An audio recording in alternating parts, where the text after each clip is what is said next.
అప్రకటిత emergency అమలవుతూ ఉంది.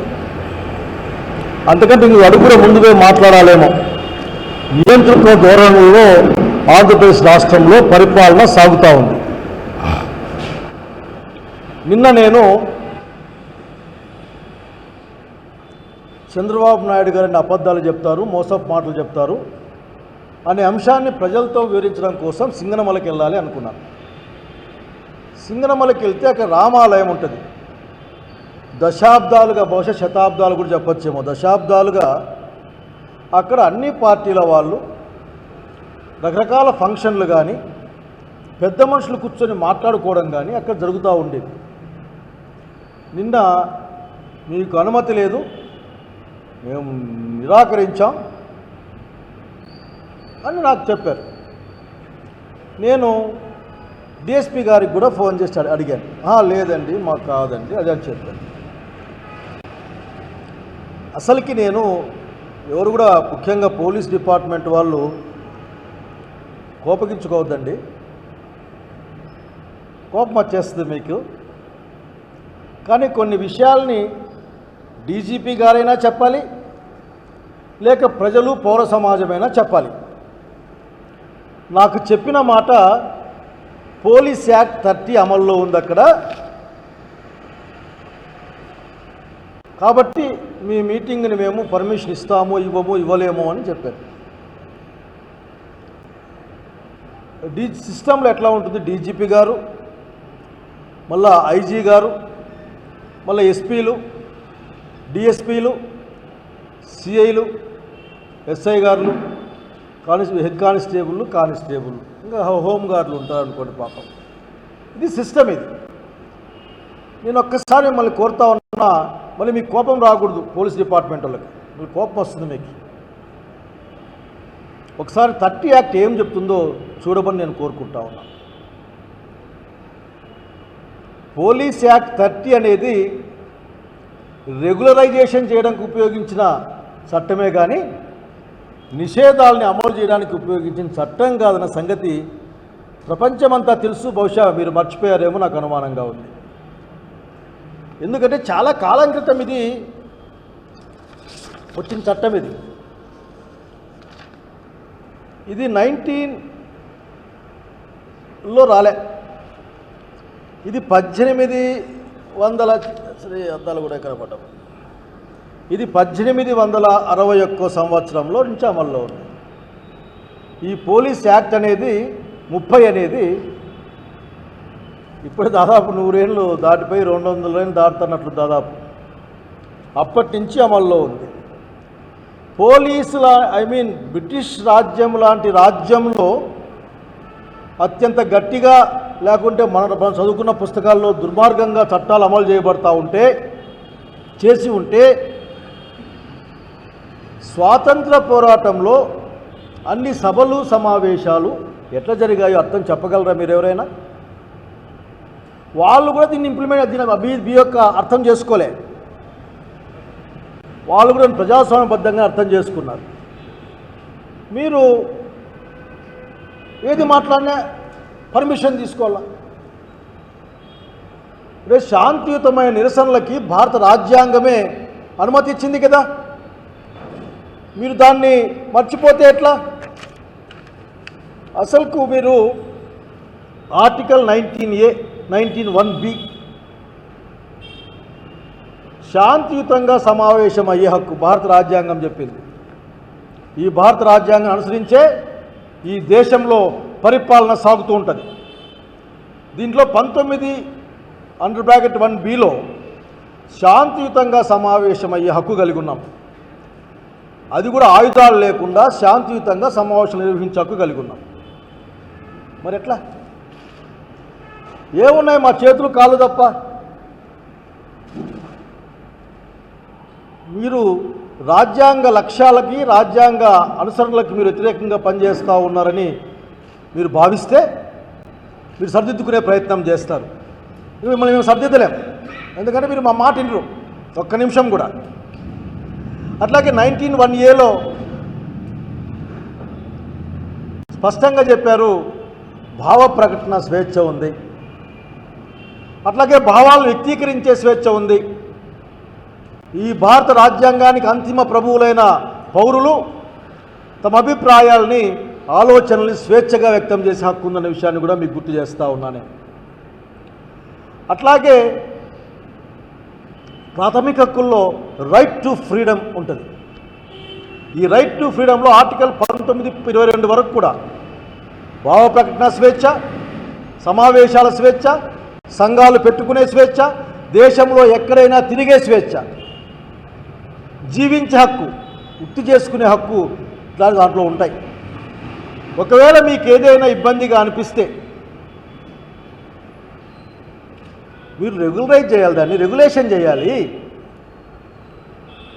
అయ్యా శైలజ్నాథ్ లేదంటే ఇంకొకరు మీరు ఇట్లా పోతున్నారు కాబట్టి ఇట్లా పోవద్దండి, ఎడం పక్క పోండి, ప్రజలకు ఇబ్బంది అవుతుంది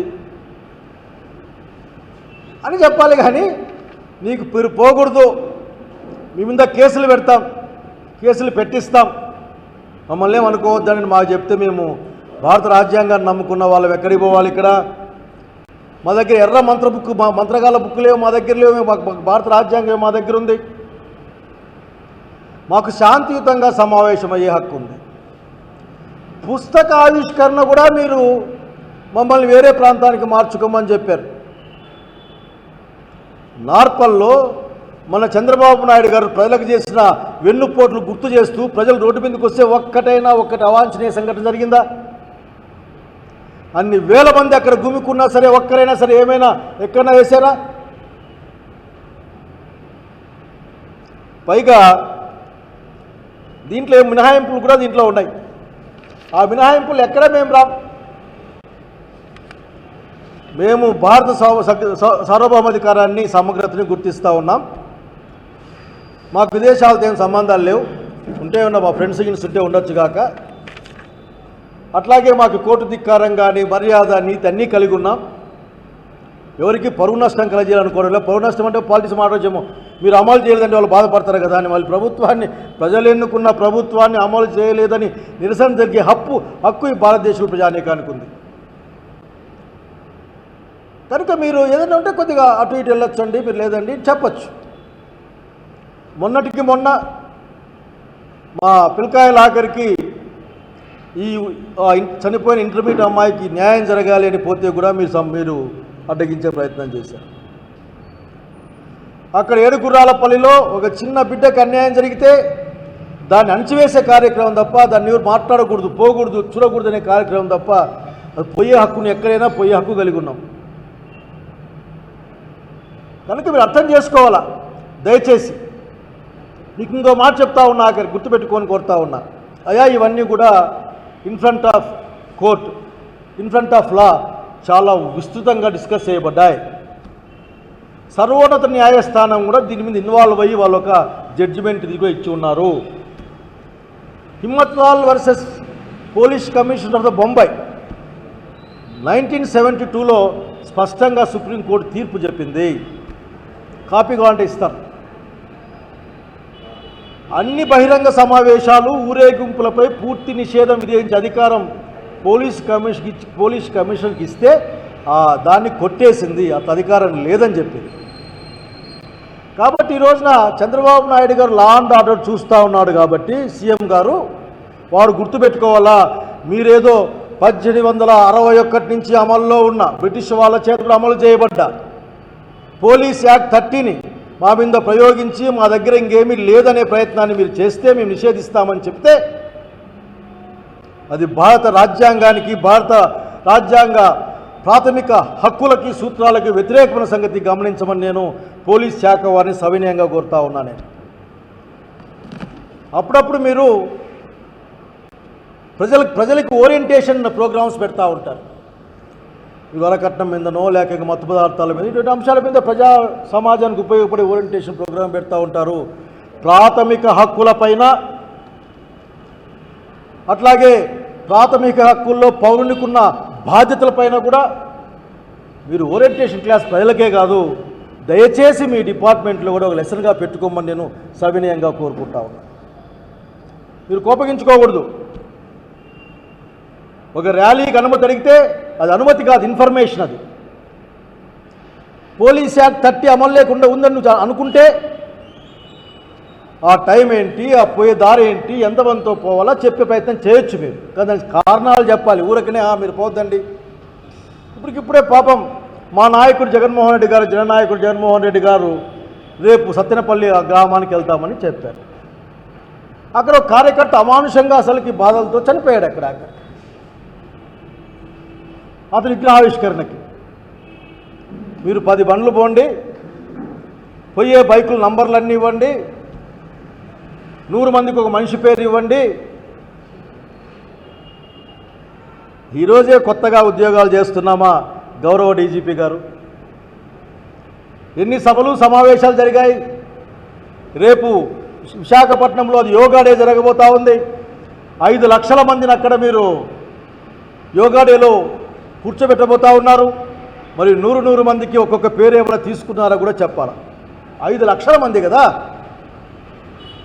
అట్లాగే ఎవరు ఏ కార్లో వస్తారో, ఏ నాయకుడు ఏ కార్లో వస్తాడో, ఆ డ్రైవర్ ఎవరో, వాళ్ళ ఫోన్ నంబర్లు, వాళ్ళ ఆధార్ కార్డులు కూడా ఇవ్వాలా. చాలాసార్లు చెప్తాం కదా, చట్టం ముందు అందరూ సమానమే. ఇప్పుడు కనపడడం లేదు. ప్రజలేమో అసమానమేమో అని భావిస్తూ ఉంటారు. ఆఖరికి ఒక్కొక్కరికి ఒక్కొక్క రూల్ ఉందేమో అని. పాపం నిన్న కుప్పంలో అప్పుంటే చెట్టుకు కట్టేశారు. అప్పుంటే చెట్టుకు కట్టేసే పరిస్థితి చూస్తూ ఉన్నాం. చూడమేంది, కట్టేశారు, ఫోటోలు వచ్చాయి. నా కాళ్ళలో రాడ్లు ఉన్నాయి, కొయ్యో మొరో నడిస్తే కూడా కాళ్ళు డొక్కి పట్టి మరి కాళ్ళ మీద తన్నిన పరిస్థితి మనం చూసాం. పొదిల్లో మా నాయకుడు పోతే అశేషమైన ప్రజలు వస్తే చివరికి వైఎస్ఆర్సీపీ పార్టీ ప్రోగ్రాంకి వైఎస్ఆర్సీపీ కార్యకర్తలపైనే కేసు పెట్టే పరిస్థితి చూస్తూ ఉన్నాం. ఒక్కడే పోతే అక్కడికి వచ్చే జనాలను ఎవరు కంట్రోల్ చేయాలా? అక్కడికి వచ్చిన ప్రజల్ని, ప్రజాస్వామ్యబద్ధంగా వ్యవహరించే సామాన్య ప్రజల్ని వాళ్ళకి ఇబ్బంది లేకుండా వాళ్ళ నాయకుడిని చూసుకునే అవకాశాన్ని ఎవరు కల్పించాలి? ఈ ప్రభుత్వమే కల్పించాలి. వాళ్ళే బాధ్యత తీసుకోవాలి. ఆ బాధ్యత తీసుకునేందుకోసమే కదా మనమంతా పబ్లిక్ సర్వెంట్స్గా ఇక్కడ ఉన్నది. మరొకసారి చెప్తా ఉన్నాయా, పోలీస్ యాక్ట్ 30 అది రెగ్యులరైజేషన్కి ఉపయోగపడే యాక్టే కానీ అది ప్రొహిబిషన్కి ఉపయోగపడే యాక్ట్ కాదు. ఇక్కడేమి వేరే కార్యక్రమాలు ఏం లేవు. అట్లాగే మీరు స్పష్టంగా గమనించాలా, చట్టాన్ని మీరు ఎన్ఫోర్స్ చేసేవాళ్ళు మీరందరూ ఆఖరికి చట్టాన్ని మీరు మరింత పటిష్టంగా ఆలోచనలో ఉండాలి. మేమందరం కూడా మిమ్మల్ని నమ్ముకునే ఈ సమాజంలో మేము ఉండే ప్రయత్నం చేస్తూ ఉన్నాం భయం లేకుండా. మీ దగ్గర నుంచే మాకు భయం వస్తే కష్టమవుతుంది. మేము పర్మిషన్ కోరితే లేకపోతే మేము చెప్తే రోడ్ షోకి కానీ సభలకు కానీ ఎటువంటి పర్మిషన్ అవసరం లేదు. భారత రాజ్యాంగం ప్రకారం 19(1)(b) ప్రకారం మీకు ఇస్తే మీరు అప్పటి పరిస్థితులను అనుసరించి మీరు కొన్ని షరతులు పెట్టి పర్మిషన్ ఇవ్వాల్సిందే, రావాల్సిందే, దానికి మీరు అమలు చేసుకోవాల్సిందే. ఒకవేళ దీంట్లో ఏదైనా నా అండర్స్టాండింగ్ లేదని కొద్దిగా ప్రాబ్లం ఉంటే కూడా నాకు కూడా చెప్పొచ్చు, నేను రమ్మంటే వస్తాను, లేక మా లాయర్లు అంతా వస్తారు. దీని మీద అంతా ఆలోచించాము. అక్కడికి ఏంటి ఎప్పటికీ 200 సంవత్సరాల నుంచి అమల్లో ఉన్న, బ్రిటిష్ కాలం నుంచి అమల్లో ఉన్న యాక్ట్ ఇది. ఇంకో మాట చెప్పాలనుకుంటా ఉన్నా, 30 యాక్ట్ అమల్లో ఉందని ప్రజలకు ఎట్లా తెలుస్తుంది అంటే అది కంటిన్యూస్గా 1861 నుంచి ఇంక వచ్చే 1000 ఏళ్ళు అట్లే కంటిన్యూస్గా ప్రతిరోజు, ప్రతి నిమిషం, ప్రతి సెకండ్ అమల్లో ఉంటుందా ఈ సమాజంలో? నాకు తెలిసి ఎంఆర్ఓ గారు ఇష్యూ చేయాలి దాన్ని. పోలీస్ యాక్ట్ 30ని ఎంఆర్ఓ గారు అంటే ఆయనకున్న ఆ ఎగ్జిక్యూటివ్ మెజిస్ట్రేట్ పవర్స్తో దాన్ని వేయాలి, ప్రజలకు చెప్పాలి, టామ్ వేయించాలి. దానికి పెద్ద ప్రొసీజర్ ఉంది. ఊరికే మేము అనుకున్నాం మన సంతకాలు పెట్టుకుంటే కుదరదు. That is a public issue. అది పబ్లిక్ తెలియజేయాలి. ప్రజలారా ఈ కారణం రీత్యా మేము పెట్టాం, ఇది జరుగుతూ ఉంది కాబట్టి దయచేసి మీరు ఇటువంటి కార్యకలాపాలు ఉండకూడదని చెప్పాలి. మైక్ పర్మిషన్ తీసుకుంటాం, అనుమతించిన దాంట్లో మైక్ పర్మిషన్ తీసుకుని ముందుకెళ్తాం. దానికి ఇప్పటికైనా కోరుకునేది ఒక్కటే. నేను నిజంగా నాకు ఆశ్చర్యం వేసింది. నాకు ఇన్ని సంవత్సరాల్లో డాక్టర్గా జన విజ్ఞానంలో పనిచేసినప్పుడు అప్పుడు సల్కం చెరువుకు కానీ ఆకులేరుకు కానీ మేము పాదయాత్రలు పోయినప్పుడు కూడా మాకెవరు పర్మిషన్ అడిగిన కాలం పోలే. ఒక కారణం, దళితులు ఇబ్బంది పడ్డారు, నడుచుకొని పోయి ఊర్లోకి పోయి వచ్చాం. అదే మేము ఊర్లోకి పోతామంటే ఏడు గుర్రాల పల్లెకి మాకు అనుమతులు లేవు. నాకు అర్థం కాదు. ముగ్గురు పోయాం. మా జెడ్పీటీసీ వచ్చాడు ఆఖరికి, అబ్బాయి భాస్కర్, ప్రతాప్ రెడ్డి, నేను ముగ్గురే పోయాం. మా డ్రైవర్ ఉన్నాడు దాంట్లో. సో మీరు తగిన గౌరవ మర్యాదలు మాకు ఇచ్చుండొచ్చు కాక, కానీ మా హక్కుల సమస్య ఏంటి, మా హక్కుల పరిస్థితి ఏంటి? ఈరోజు మీరు జగన్మోహన్ రెడ్డి గారిని కొన్ని పనులు రమ్మన్నారు. రేపు అశేషమైన జనాలు వస్తారు, వాళ్ళని ఎవరు పిలవరు. వాళ్ళే అక్కడ నాయకుని పైన ప్రేమ కొద్దీ లేక ఈ కూటమి ప్రభుత్వం పైన వ్యతిరేకత కొద్దీ కొన్ని వేల మంది జనాలు వస్తారు. వాళ్ళు నియంత్రించుకోవాల్సింది మీరు కదా, పద్ధతి ప్రకారం పెట్టుకోవాల్సింది మీరు కదా. వచ్చే వాళ్ళకి బాధ్యత వహించాల్సింది మీరు. అది ఎంత అన్యాయం మీరు అంటే, జగన్మోహన్ రెడ్డి గారి బండ్లు కంట్రోల్ చేసి, జగన్మోహన్ రెడ్డి గారి దగ్గర మనుషులను కంట్రోల్ చేసి ఏమైనా సాధిద్దాం అనుకుంటున్నారా? వదిలి మీకు చాలా భయాన్ని క్రియేట్ చేసినట్లుంది.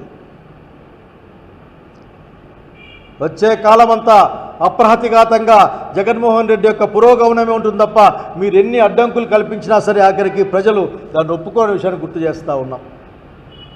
ఇప్పటికిప్పుడు స్టోలింగ్లో చూస్తూ ఉన్నా, అబ్బాయి పేరు ఏదో రాశాడు దీంట్లో, మదనట, కానిస్టేబుల్ చెవిరెడ్డి భాస్కర్ రెడ్డికి.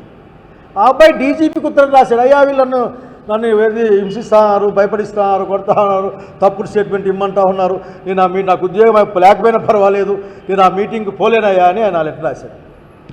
అంతకుముందు ఇంకా గిరి అనే అబ్బాయిని కూడా ఇదే విధంగా స్టేట్మెంట్లు ఇప్పించుకున్నారట అని ఏదో కేసు మీద నేను సగమే చూశాను. ఏం జరుగుతూ ఉంది? డీజీపీ గారు ఎట్లాగైతే ఆఖరికి అన్ని రంగాల్లో ప్రమాణం భారత రాజ్యాంగం మీద, మనస్సాక్షి మీద, దేవుని మీద ప్రమాణం చేస్తామో ఆ ప్రమాణం చేసే మనం అందరూ కొనసాగుతూ ఉన్నాం. మీరు దయచేసి 30 యాక్ట్ అమలవుతుందంటే మాకు తెలియాలి. పోలీస్ యాక్ట్ 30 అమల్లో ఉందంటే మాకు తెలవాలి, ప్రజలకు, మాకని కాదు, ప్రజలకు తెలవాలి. దానికి సంబంధించిన టీవీలో చెప్తారా, పేపర్లో చెప్తారా, లేకపోతే టామ్ వేయిస్తారా, లేక ఇంటింటికి పోయి చెప్పిస్తారా, అది మీ ఇష్టం. కనుక హక్కుల తరఫున భారత రాజ్యాంగాన్ని కాపాడుకోవడం కోసం ఈ పుస్తకంలో ఉన్న దాని స్పిరిట్ని కాపాడుకోవడం కోసం మా ప్రయత్నం ఇదాకరి. ఎక్కడ లేని అధికారాన్ని ఉపయోగించే ప్రయత్నం ఎవరికైనా నష్టం కలగజేస్తుంది, సమాజానికి నష్టం కలగజేస్తుంది. నాకు సమావేశమయ్యే హక్కు కలిగి ఉన్నా నేను. అది దేశానికి నష్టం చేసేదో లేకపోతే మిగతా అంశాలు ఉంటే మాత్రమే మీరు మాట్లాడడానికి వీలుంటుంది తప్ప మిగతా అంశాల్లో కాదన్న సంగతి స్పష్టంగా గుర్తు చేస్తూ ఉన్నాం. మీరు చెప్పండి మాకు. అనేక అంశాల్లో ఈ మధ్య గమనిస్తూ ఉన్నాం. అసలు నిరసనలకి పర్మిషన్ ఏందో నాకు ఇప్పటికీ అర్థమై సావదు.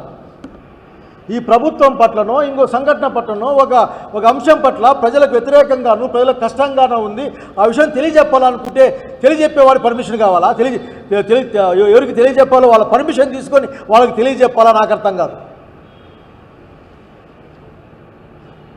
హెచ్ఎల్సీ లైనింగ్ తొందరగా జరగాలి అంటే హెచ్ఎల్సీ అధికారుల పర్మిషన్ తీసుకొని వాళ్ళ దగ్గర పోయి అయ్యా మీరు మాకు పని చేయమని అడగాల?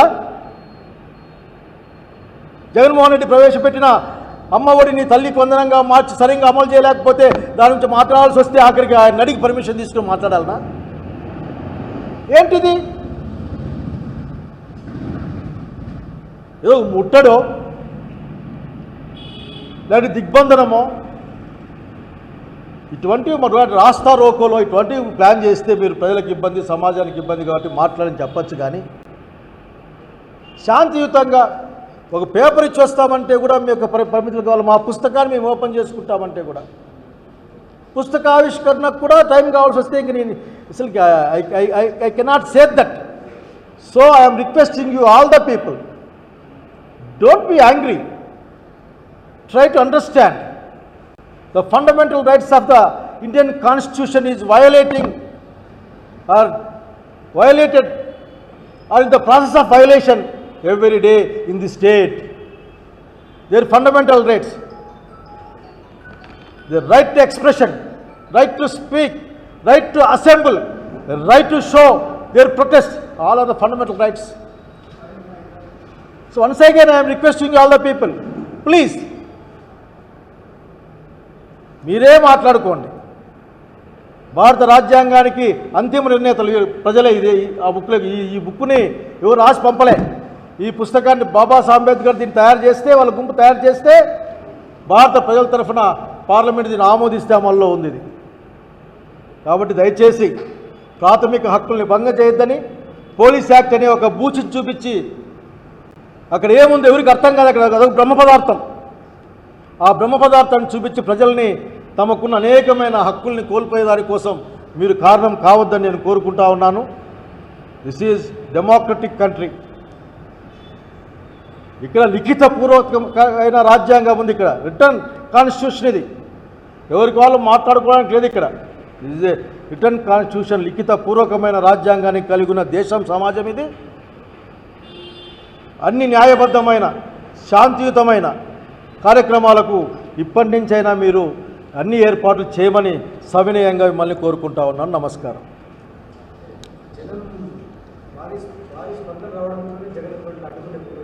100% దాంట్లో అనుమానం ఎందుకు? జగన్ గారి పర్యటన పెద్ద ఎత్తున, ప్రతి పర్యటనకు వేల మంది జనాలు బయటకు వస్తూ ఉన్నారు, కష్టాలు చెప్పుకుంటూ ఉన్నారు. అక్కడ తరలింపులు ఏం లేవు, జనాలే వస్తూ ఉన్నారు.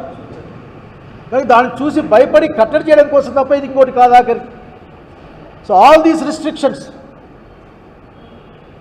ఒకరే పోతారు, ఆపుతారు జనాలు రాకుండా. ఆపకపోతే వీళ్ళని ఏం చేయాలి? కానీ దయచేసి బీ రేషనల్, బీ రెస్పాన్సిబుల్. అది నేను అనుకున్నాను. నన్ను ఆపితే ఏమనుకున్నా అంటే, మొన్న 4వ తారీఖున నార్పల్లో కొన్ని వేల మంది జనాలు వచ్చారు. ఒక్కరిని కూడా వాళ్ళ బండ్లో వాళ్ళు వచ్చారు, 2 వీలర్లు వచ్చిపోయారంతా. చూసి మమ్మల్ని ఆపారు ఏమో అనుకున్నాను. అయినప్పటికీ జనాలు వచ్చారు. నిన్న పుస్తకావిష్కరణకి 500-600 మంది జనాలు అక్కడ గుంపయ్యారు. దానికి మేమేం చేయాలి? దానికి మీ యొక్క వెన్నుపోటు రాజకీయాలు, ప్రజల పక్షాన ప్రజలకు ఇచ్చిన మాటలు అబద్ధాలు, మా మీద ఉన్న విశ్వసనీయత, రాజశేఖర్ గారిని గుర్తు తెచ్చుకుంటా ఉన్నాను. మా దగ్గరున్న ప్రధానమైన బలం ప్రజలకు మా పట్ల, అంటే రాజశేఖర రెడ్డి గారి పట్ల ఉన్న ఆయన ఆలోచనల పట్ల ఉన్న, ఆయన అనుచరులకి వారసుల పట్ల ఉన్న అచంచలమైన విశ్వసనీయత తప్ప ఇంకోటి కాదన్న సంగతి. ఆ విశ్వసనీయతే ఆ అసెంబ్లీ రికార్డ్స్ తెచ్చుకుంటే ఆ చర్చల్లో మీకు సంతోషం కలుగుతుంది. సీఎం గారు చూడమని కోరుకుంటా ఉన్నాను. Thank you. ఓకే.